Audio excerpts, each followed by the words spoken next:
Cute सास। जमाना कितना भी बदल जाए, इतना भी नहीं कि बहू घर आए और सास गर्भवती दिख जाए। देखो मीरा, माँ का पूरा ख्याल रखना है, उनसे अब काम नहीं होता है। क्यों, क्या हो गया है? तुम्हारी माँ तो हट्टी कट्टी दिख रही है, पूरी शादी में घोड़ी की तरह नाची है, अब क्यों काम नहीं होता उनसे? वो माँ प्रेग्नेंट है ना, बच्चा होने वाला है, मैं कभी भी भाई बन जाऊंगा इस साल के अंत तक। क्या बोल रहे हो? वो सर पर हाथ रखकर बैठ जाती है। यार पहले क्यों नहीं बताया? कैसा मजाक है ये? झूठ बोल रहे हो ना? हाँ, झूठ बोल रहे हो ना? तभी ससुर की आवाज आती है। बहू, पानी गरम कर दे, तेरी सास को दवाई देनी है। समय पर दवाई ना दी तो परेशानी हो जाएगी। और हाँ, जरा काजू पीस कर दूध में मिलाकर ले आना, तेरी सास खुद से तो अपनी संभाल करेगी नहीं। हे भगवान, ये मैं क्या सुन रही हूँ?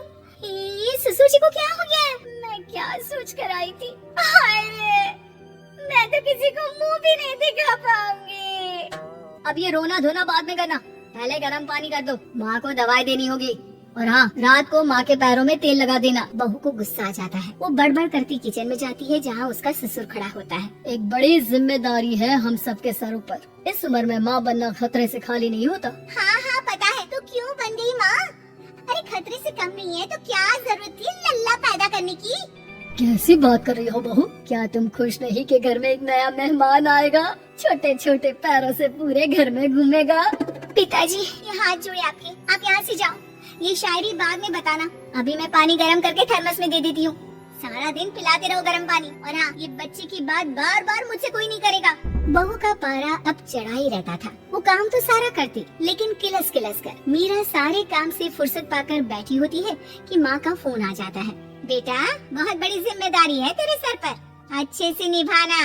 ससुराल में हर किसी को खुश रखना वैसे तो मुश्किल है, लेकिन भगवान ही हिम्मत देता है बहू को हर कुछ सहकर सबको खुश रखने की। क्या बड़बड़ किए जा रही हो माँ? जानती भी हो कि यहाँ क्या चल रहा है?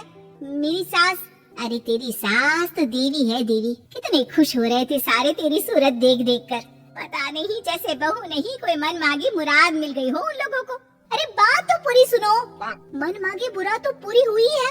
अरे मेरी सास को बच्चा होने वाला है, प्रेग्नेंट है वो। क्या बकवास कर रही है मीरा? ये बात किसी को कहना मत। मुझे तो बता दिया, लेकिन अब अपनी जबान सिल ले। कहाँ है तेरी सास? बात तो करा मेरी। पूछू जरा, पोता पोती खिलाने की उम्र में खुद का बच्चा खिलाने का शौक कहाँ से आ गया? और आया भी तो बताना तो चाहिए था। अब क्या नाक कटाने के लिए हम लोगों से रिश्ता जोड़ा है?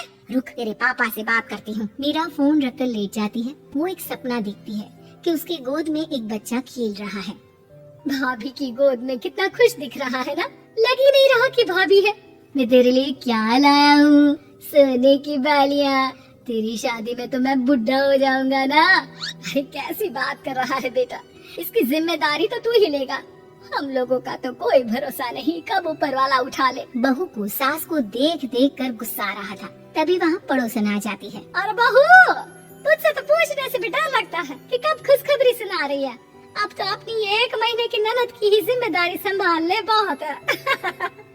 अपने जेवर भी रख देना और पैसे भी जमा करना शुरू कर दे। वो बात आगे बढ़ाती उससे पहले ही बहू जोर से चिल्लाकर उठ जाती है। नहीं नहीं नहीं नहीं, मैं अपने जेवर किसी को नहीं दूंगी।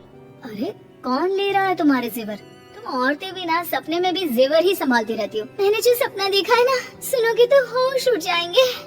अच्छा, तुम अपना सपना बाद में बताना, पहले मेरा सुनो। कल मैंने इतना अच्छा सपना देखा, इतना अच्छा सपना देखा कि अगर वो पूरा हो जाता है ना तो मैं तुम्हारे लिए रानी हार बनवा दूंगा। बहू अब सारे गम भूलकर पति का सपना सुनने में लग जाती है।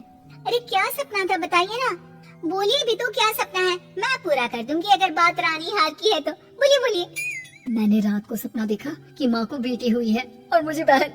सच्ची, इस घर में बेटी हो जाए तो मैं तो झूम ही उठूं। मीरा का मुंह बन जाता है, वो चुप हो जाती है और सपने की बात याद करती है कि बेटी हुई तो उसे ही अपने गहने उसे देने होंगे। फिर तो रानी हार की जरूरत पड़ेगी ही। भाई लड़की बड़ी होगी, उसकी शादी होगी तो जेवर तो चढ़ाने ही होंगे ना, कहाँ से आएंगे वो? कितने समझदार हो तुम मीरा। मैंने भी यही सोचकर तुम्हारे लिए रानी हार लेने का सोचा था। अरे फूटी किस्मत मेरी जो ऐसा परिवार मिला। मेरे पापा की तो मैं अभी क्लास लगाती हूँ, जो सब जानते हुए भी ऐसे परिवार में मेरी शादी कर दी। बहू पिता को फोन लगाने ही वाली होती है कि ससुर की फिर से आवाज आती है, बहू गरम पानी ले आ जल्दी, थर्मस में खत्म हो गया है। बाद में खबर लेती हूँ मैं पापा की, पहले सास को गर्म पानी दिया। बहू अभी किचन में काम कर ही रही थी कि मीरा के मम्मी पापा आ जाते हैं। वो हाथ में ढेर सारे फल लेकर आते हैं। मीरा के पिता मीरा के ससुर से कहते हैं, लीजिए भाई साहब, ये फल रखिए, बहन जी को खिला दीजिएगा। वैसे कैसी है उनकी तबीयत? बस पता तो है आपको, ऐसे वक्त में जो होता है बस वही सब। मुझे तो सुनकर बहुत गुस्सा आया था, लेकिन चलिए, भाग्य में जो है लिखा उसे कौन टाल सकता है। डॉक्टर को दिखाए? हाँ, बस डॉक्टर आने ही वाला है। अच्छा हुआ आप लोग भी आ गए। उतने में एक सुंदर सी लेडी डॉक्टर आती है। पेशेंट कौन है आप? अरे नहीं जी, मैं तो बहू हूँ इस घर की। मैं तो अभी सोच भी नहीं सकती पोता या पोती के बारे में। अभी तो मेरी सास ही। अरे चुप हो जाना, देख तो ले, डॉक्टर है ये, किसी के भी सामने गुस्सा फोड़ देती है। डॉक्टर कमरे में जाती है और थोड़ी देर बाद बाहर आ जाती है। पीछे से सास भी निकल आती है। हे भगवान, इतना दुख तो किसी को भी ना दे जितना मुझे दिया है। देखिए बहन जी, आप लोगों को तो ये सोचना भी नहीं चाहिए था। वही तो मैं भी कह रही थी कि आप लोगों के लिए तो सोचना भी गुनाह है, लेकिन अब पछताए होत क्या जब चिड़िया चुग गई खेत। डॉक्टर वहाँ से चली जाती है। मैं माँ नहीं बन सकती, मैं प्रेग्नेंट भी नहीं हूँ। ये कैसे? तुम तो बोल रही थी कि अरे वो गैस का दर्द था और पेट भी गैस से फूल रहा था। डॉक्टर ने चूर्ण दे दिया है, गर्म पानी से भागना है। मैं भी लाती हूँ गर्म पानी। अरे मैं तो गीजर ही लगा देती हूँ। हाय रे, खुशी के मारे पागल ना हो जाऊँ। कहानी पसंद आई होगी?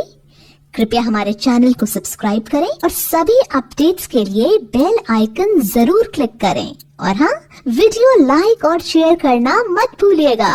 Bye bye.